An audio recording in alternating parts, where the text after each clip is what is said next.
Stu back with an all-rare Ice Golems 20 run. It looks like it wouldn't work. Let's play it. So we've got Mr. Abs, Seducer, you know, Mr. Seduction. He is in here. We have Painkeeper. We have, who else did we bring? Now that we lost it, Apothecary, I'm sure, is in here. We have Kale, and we have our Fellhound. Now our Fellhound, if it were to do its skill 1 all the time, would just make this so easy. Really, really, it would. But what I'm gonna have to do, just to make sure I get all 5 of my guys to the boss, I'm going to kind of pause when it gets to his turn. Right now you can see it's on auto down here on the left. I'm going to pause it every once in a while to make sure that he does his skill 1 and AoEs, because he has the stun artifacts on.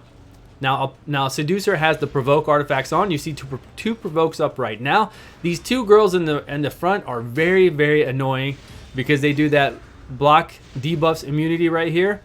And then they do counterattack. So they are super annoying. You know that if you've done Golems 20 or any Golems, you always know that. So there our boy Fellhound is stunning people and putting the slow speed on them. Seducer is dropping the attack and then putting the provokes on them. With the provoke artifacts, Fellhound has stun artifacts. If Kale had stun artifacts, because he does an AoE on a 3-turn cooldown, if our girl over here, Painkeeper, had stun artifacts, or even, I want to say provoke, but I don't want them to get attacked too often. But provoke does make them attack only with skill 1, so it's not that big of a deal. It's not, you know, it's not a lot of damage first, and it's not their heavy hitting special ability. So provoke on everybody would be fine as well. But I think I would like stun on these 2. If I had stun on these 2, and even though I have stun on Fellhound, this would be much easier. This would be a much easier run. I think I could full auto. I wouldn't have to worry about it all, because once we get to the boss, you'll see we'll full auto everything. It's just these waves. You know how these waves are. These waves for Ice Golems 20, especially wave 2, since they buffed the Terror Beast, since they buffed the Terror Beast, they buffed Dracomorph. You know, buffing those champions made it harder for us on that wave, for sure, no doubt. So it makes it harder. So here sometimes, like I said, I'll take it off auto every once in a while. You can see my little cursor down here. Only when it's his turn. When it gets to be about the Fellhound's turn, I'll take it off auto. I'll have him just do skill 1 really quick. I missed it there, and then we're good to go. We are completely good to go, because he does stun enough that it makes it easy for us to do these runs. And Seducer does provoke enough along with attack down, and he does slows. These 2 together are really good. Again, I talked about, I'm posting this video at the same time I'm posting my new Dragons 20 all rare run, which has basically the same team, except instead of Painkeeper, I have Coldheart in there, and then I have a second part of it with War Maiden in there instead of Painkeeper. So I just alternate Coldheart or Painkeeper in that all rare Dragons 20 run. Now, as always, if you want to see videos on what these people are rocking, Coldheart, what are Coldheart's masteries that I have on her? What is her gear like? How does she operate? I have 3 videos on Coldheart. Go look for that. I have multiple videos on Seducer. I just did a video on Fire Knight 20 when my Fellhound was level 50, and then Apothecary. I'm sure I have Apothecary versus High Katoon and other videos out there with them. So they're all there. Just go look those videos up if you want information on them. I'm also going to do a follow-up video on this about artifacts, artifact sets, how to progress. I did a video on champions you should use to progress in the game. They can really do a good carry for you that are not legendary, that are epic and rare. They can really carry your team like Nazana.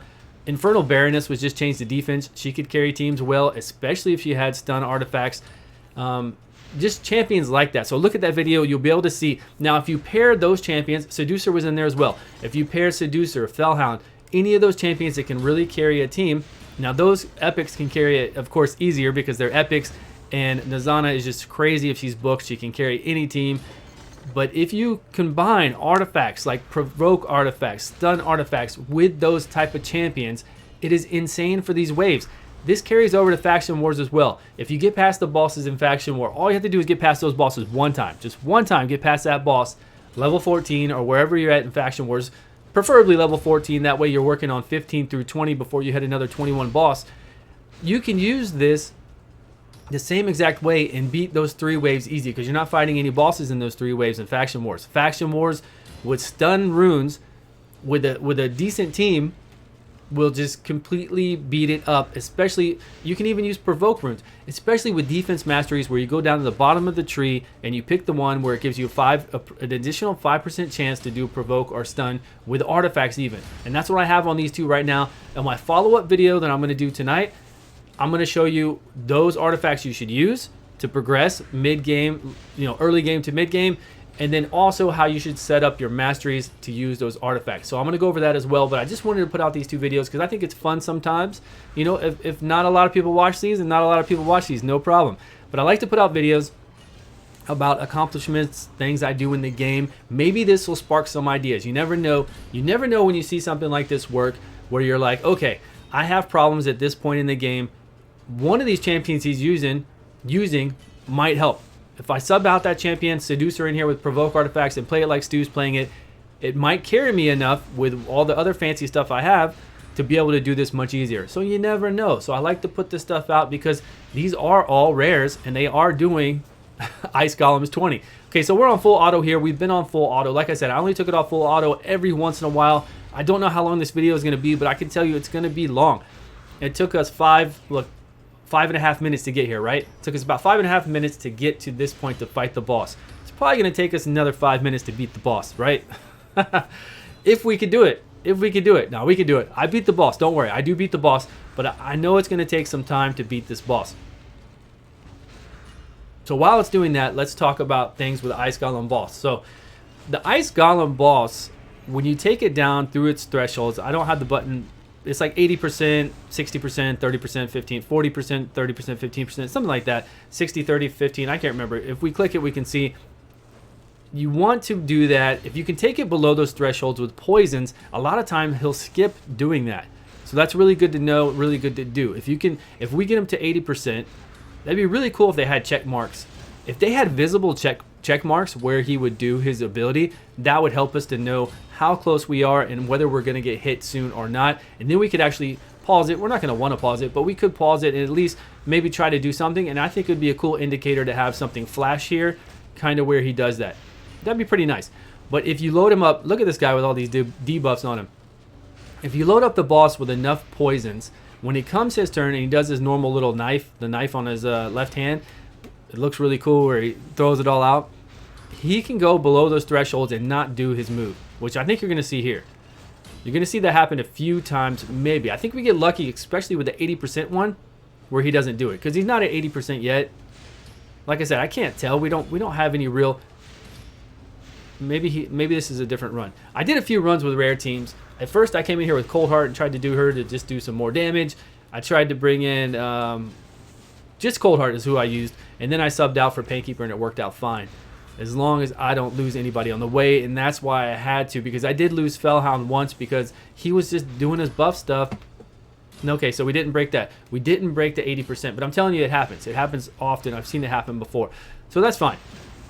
We're still doing work. Look at all those buffs. Look at all those debuffs up. Now that's kind of scary because if he was close to another threshold, if it was lower, where once he gets lower in health, he does them more often, like 60, 30, 15, somewhere around those health points where he will do that AoE. And if his champions are up, of course you die, because then he ignores defense by 50% per champion up. If he's got 2 up, he's going to ignore your defense 100%. If he has champions up, he's gonna freeze you. He has like a 20%, I can't remember, and then an additional 40 per champion. So then that goes to 100% freeze to freeze your team. It's just bad news. You probably more than likely die right away from the hit because it hits so damn hard, so you'll be dead. But you just got to be careful. I mean, it happens. I've seen people run on streams all the time. I've seen people's videos. Sometimes it's just RNG. You can never run Ice Golems 100% and not have it happen at least once out of every 100 battles. Sometimes it just happens. It's crazy. So you can just get it unlucky. Like one time I was running this and I got, I think, Apothecary. You know how hard Apothecary hits? Not hard at all. One of his 3 hits hit the boss, but it brought him just underneath that tier, and the boss hit my guys while he had 2 side champions up, and everybody wiped. So what can you do? You know, that stuff's going to happen every once in a while.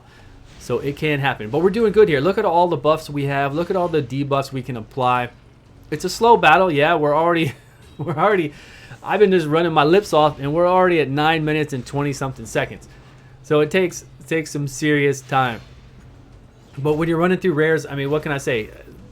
You know, that's the way it is. If you want to do a rare, and if we want to do a rare full auto because you want to get Arbiter, right? You want to be able to get Arbiter. Now, again, like I said, with these all rare runs, mostly I do these all rare runs because it gives you ideas and ways to be able to do this while including your more powerful champions, your more powerful legendaries, your more powerful epics.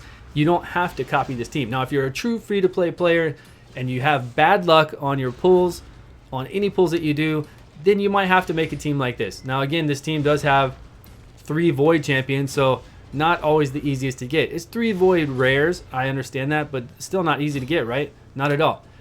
So there's going to be a point when we get down to the boss, no matter what side champions he has, it's supposed to be underneath the last threshold to where he will not. Here we go. It's supposed to be, okay, see, 45, 30, and 15. That gets scary. 45, 30, and 15 is very scary. Once it gets down there to the bottom, it gets tight. So if you have extra damage, like if I have all these extra dots up on him, and he takes a normal turn and then hits me AoE, and then that drops him below, so he's going to whack me really hard, especially with guys up, then you're going to be dead no matter what. But again, when he gets low enough, underneath that 15%, your guys are just going to all charge him, and they're actually going to start doing their AoE moves. Like right now, it would be really nice if Seducer would do an AoE move, because on his AoE move, he will do the decrease attack. Now, 30% decrease attack on this champion, or 25, whatever it is, I can't remember right now, going out of my mind with numbers, would really help on the Ice Golem for hitting me. Even right now, it would really help.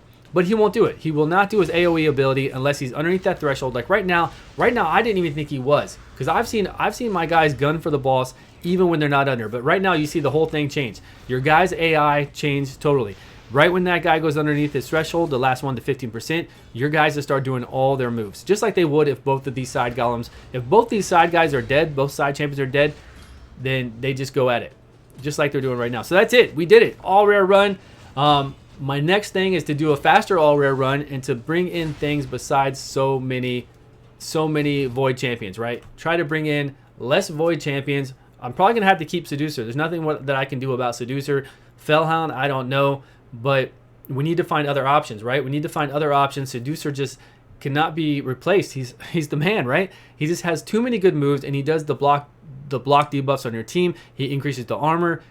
You know, with the provoke artifacts on there, he provokes, and then he also does the attack down, and he has the ability to sleep on a skill 1, and he's defense based. So he just truly is too good for me to replace with somebody else. But maybe Fellhound, we can find other people like Zephyr Sniper, who does. See, Zephyr Sniper at level 60, defense based, uncommon, would do really well here with stun artifacts. We could do stun artifacts. We could go to Minotaur, do all her gear out to do defensive tree, increase that stun artifact so it has a higher chance on the tier 6 of the defensive tree to do stuns, and then she's primarily going to do her skill 1 AoE, and then she's also going to do some baby heals just like he does. I mean, no different than what he does, but she's going to mainly do her AoE more because she only has 2 moves, and the other one's on a 2-turn cooldown or something. So, or hopefully it's a 3, because really I just want her to do her skill 1 as often as possible, to stun as often as possible. That's all we need her there for. All we need to replace Fellhound with Zephyr Sniper at 60, and I'm going to have to work on that. I'm going to have to try to see if I can get her to 60 as soon as possible so we can get that out there. Anyways, that's all I got, guys. I'm going to be doing a follow-up video on what we need to do with artifacts, how to progress with artifacts, what to use, what defensive trees to use with different artifacts that will really help with the tier 6 to increase that provoke, increase that stun by 5%, and that's it. We'll be moving on. So right now we're going to see some flash stuff above my head for about 20 seconds about subscribe and some other videos, and I thank you so much. I'll see you all in the next video. Really, guys, thank you so much for your support, because I'm just making this go just a teeny bit longer so I can put that up at the end. All right, I'll see you all soon.